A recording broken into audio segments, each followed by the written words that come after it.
Hey guys. So snow day, yay! Which means it's 9:30 at night and I'm making a screencast for you. So bear with me. I think I have everything ready, but it might be a little sketch. So I made you this lovely snow day web page for you. Of course, I'm telling you to read. So take some time. You have it. Hopefully you're not going out. Take some time and read. What else do I say here? Class is normally 90 minutes, and then you have homework on top of that. So I am expecting you to spend about 2 or 3 hours between now and Monday kind of getting this stuff done. So make sure that you do it because it's all about the work that you put into this essay. Make sure that you take the time to do that. Plus, then we'll be off on winter break, and it'll feel so good to be done with this. So the first thing I want to let you or remind you about is this packet. I don't know if you guys remember this. It had like the how to write an argument in the front. It's a couple pages. It has like all those picture things. So hopefully you have this at home. If you don't, I uploaded like the entire packet here. I'm sorry I wasn't able to piece it out, so it's like all 52 pages, but I gave you the pages that I'm going to be referring to kind of in this lesson. So just scroll down if you need those pages, if you don't have it. The first thing I want to talk to you about is organizing your essay. Some of you guys already did this piece on Tuesday when we saw you, but some of you didn't. So I'm going to go here to the argument organization. And once I go here, it's going to kind of show you. So what we did on Tuesday, if you didn't hear or you weren't following that, if you were working on your notes, was the first thing that we did was we looked at that Russian, the nation in need of a vacation. And here, we took that first paragraph and we did this thing called a reverse outline. So I'll upload the file on it so you have it in case you don't have your book at home. But the first paragraph of Russia's Nation in Need of Vacation talks about the definition of vacation. So that's how he kind of starts it out. So you can see here where it says like the introduction, how what he's doing is he's starting it out with this vacation. And me as a reader go like, well, what exactly do you mean by this term? And so what does he say? He says it's Latin. So he goes into, again, that mode of definition of what that actually means, right? It means to break apart, to be free, to be liberated, all those types of things. Then from that piece, he goes on to this idea of freedom and duty-free and how that works. Then from there, he goes over here to, in order to vacate or leave, or vacation, you actually have to vacate. You have to leave your home, you have to leave your city, perhaps you leave your country.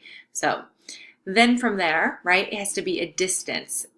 So all of this is kind of taking that first paragraph that Russian was writing and turning it into a visual. I talked about this on Tuesday and Miss Slaughter did as well, on how it's very, very important to be able to do this, not just because we think it's fun or all these things. I mean, it might be fun, but the reason why is because this is a very abstract idea. Art is very abstract. Anything like that is very abstract.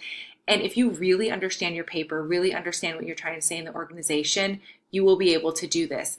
If you don't understand your paper, this is going to be impossible. So this is going to force you to think through those ideas of what do I think about this? What does that physically look like? And then how do I describe it to my audience? So we're hoping that's what that will do. So we did a little practice in class. We had each kind of pair take a little section of Nation in Need of Vacation and do a little practice, but I'm not going to necessarily expect you to do it. What I am going to expect you to do is be able to outline your own essay. So I want you to kind of look at these two things. So I'm going to ask you to do two different types of outlines, right? The one is what we just looked at, that kind of flow chart idea. And mine, I don't have it here with me. I didn't bring it home, but mine looked a little more linear, even though it's still very pictures. Mine looked a lot more like this, where I had like first, this is his first paragraph, this is his second paragraph, this is his third paragraph. And notice how this one has kind of pictures and text mixed together. That's perfectly okay. We just want you to start thinking big concept-wise on what your ideas are going to look like.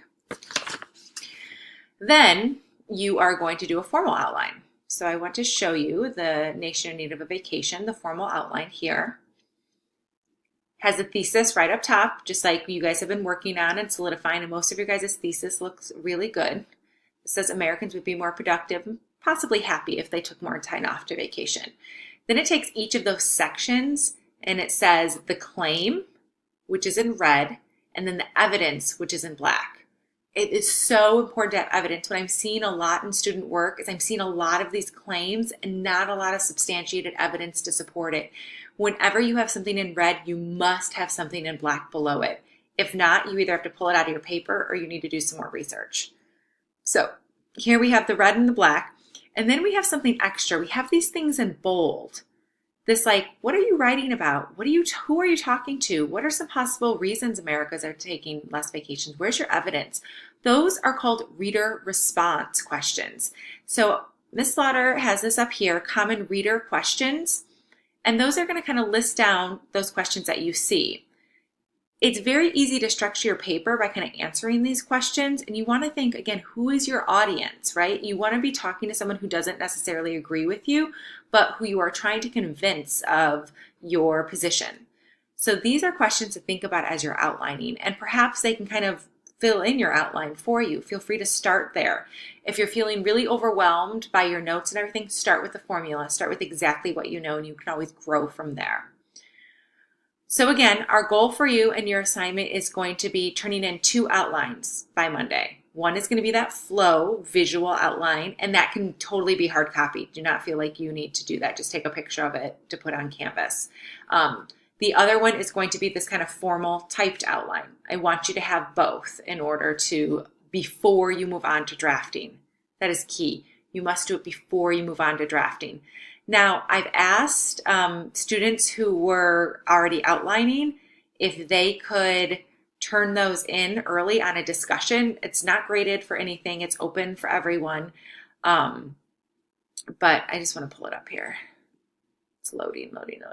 I asked them to put it in a discussion and kind of describe it. That's what we were going to do in class. I was going to have the people who already did it go ahead and pull those up and describe it so everyone could kind of see it. So if you already did your outline, I am going to ask you to go ahead in that discussion, throw it up there, just so people can see what other people are doing. I think it'd be really helpful to kind of share with that. Or if you guys know each other, share with each other too, because that would be really helpful. So that is outlining. So that was going to kind of be first part of class if you missed it. The second part of class is drafting. Like, where do we go from here? We only have 3 days that's next week, and that's if we have no snow days, which is a little scary looking at the calendar. So we want to maximize our time together. We want to be workshopping, we want to be peer reviewing, we want to be revising, looking at techniques, all those kind of secondary writing things. So we really want to have solid drafts walking in Monday. I highly, highly encourage you try to draft early, because if you draft by Friday or Saturday, you can let your paper kind of breathe and look at it one more time Sunday to bring in the best draft that you can for workshops on Mondays. So when you are drafting, there are a couple things to keep in mind. Again, I'm going to reference this packet. So I'm looking at page 49, which is like the second page in the packet. And it says how to write a position paper. I'm just going to pull it up here. That's my maps. That's not anything I want. Here we go. Don't allow. No. So here I'm on page 49. We've already done the preparation for the argument. Some questions that you might want to think through, right? What evidence? How does this work? This is kind of using your notes. This is where I want to kind of zoom in literally here, right? How to write your argument. We collected our evidence. We did this, and you guys did a really good job of getting really secure evidence. I feel really strong there. You reread some sources critically and did some annotation and note-taking. Great. You got your kind of claim and reasons. That's where you're at here now. Now we're kind of explaining our position. That's where that outlining and organization comes into. When we plan it, you want to plan it in kind of, she says boxes and bullets, any sort of organizational structure, and choose your best evidence. We're going to talk a little bit more about evidence.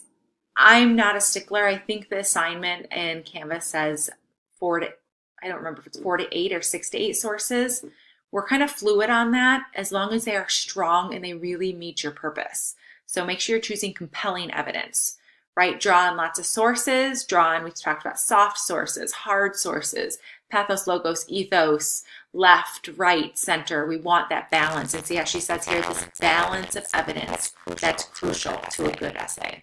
Strong introduction. We're going to talk about anticipate the counter argument, or what are other people saying. Know how to maintain a formal tone and analyze the logic, right? Be strong in those sorts of things. So I'm going to flip back over here. and talk a little bit about introductions and conclusions. So introductions, there's lots of different ways. Before you do anything, I want you to pause this video and I want you to check out the mentor text in Readers for Writers. If you don't have those, I'm going to try to at least just take a picture and upload them so you can kind of see them. But what I want you to do is not read the whole text. I just want you to read the introductions. You just read the introductions of each of those essays and see what you find out about them. So push pause, go and do that, and then come back to the video. Okay, I'm assuming you paused like I told you to, and you looked at those. I hope that you noticed a pattern through that. We knew in Nation and Native Vacation, he started with definition. That might be a great way to start. And many of you who are doing some of these more complex topics are going to need time to define your topic. Use that space to define it. But did you notice what happened in all of the other introductions? They were all, or the majority of them, were narrative. If they weren't narrative in the fact that they were telling a story about themselves, they were very storytelling. They were descriptions. They were, they're called like profiles of Greg, the homeless guy, right? There's all of these things where it's the story. Oftentimes argument starts with story. Many, many, many times. I really want you to think about pulling from those first couple units when we did narrative and description and how starting with that can really pull that pathos in. Even if you think back to the Chris Rock Good Hair documentary that we did, he starts with his family, right? His girls were asking him, Daddy, what's good hair? And then he kind of goes through this thing. So you might want to start with that. When you write your introduction, I have a little handout for you here. And this is just, I might not have used this in class, but I wanted to give you something since you weren't going to be with me. Talks about background information involving your thesis statement, all those types of things. Remember for your introduction, it does not have to be one paragraph anymore. An introduction might be 2 or 3 paragraphs. Your thesis is probably going to be in those 3 paragraphs, but it may not be in that first one. And if you're really thinking about doing a delayed thesis, it might not show up till the very end of your essay. This will just give you kind of some structure and some things to keep in mind for an introduction.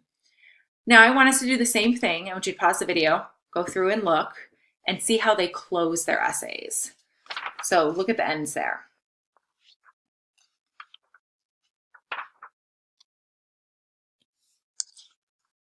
Okay, so a couple things you may have noticed about the endings. First of all, the endings were super, super strong. Students tend to start out with strong essays, and then by the end, it kind of drops. Oftentimes, if you notice, like in the homeless one by Anna Quindlen, she starts with the story, and in the end, she ends with kind of herself, that same kind of story. It's called the snake eating its tail. It feels very circular. It feels very complete because whatever story you started with, you kind of end with, and it gives the reader a sense of completion. That's one way to really do it. Another way, of course, is a call to action. That's one way to end it. It doesn't necessarily have to be long. And we don't want to be like, save the whales, do this or that. It needs to be kind of a real type of call to action that people would actually think about or do. But the conclusions also, I have a little preview for you here. You can look at it. And it talks a little bit about, right, summarizing things that you've said before. Again, some of this is going to be in multiple paragraphs. Your conclusion might be summarizing everything you said and solidifying, restating your thesis, and then perhaps ending with that story at the very end. Don't think about paragraph by paragraph. Think about sections of your essay instead of paragraphing your essay. I really do not want to see 5 paragraph essays. And I know you're going to be like, well, it's longer than that. Yeah, but it's a 5 paragraph structure and you just threw in extra body paragraphs. I don't want to see that. I want to see the complexity in that. So I'm going to kind of end here because I'm going to start one more video where I give you a little bit more information. But at least you have an idea of how to organize your paper, what we're expecting for drafting, and really looking at introductions and conclusion and how that's going to work.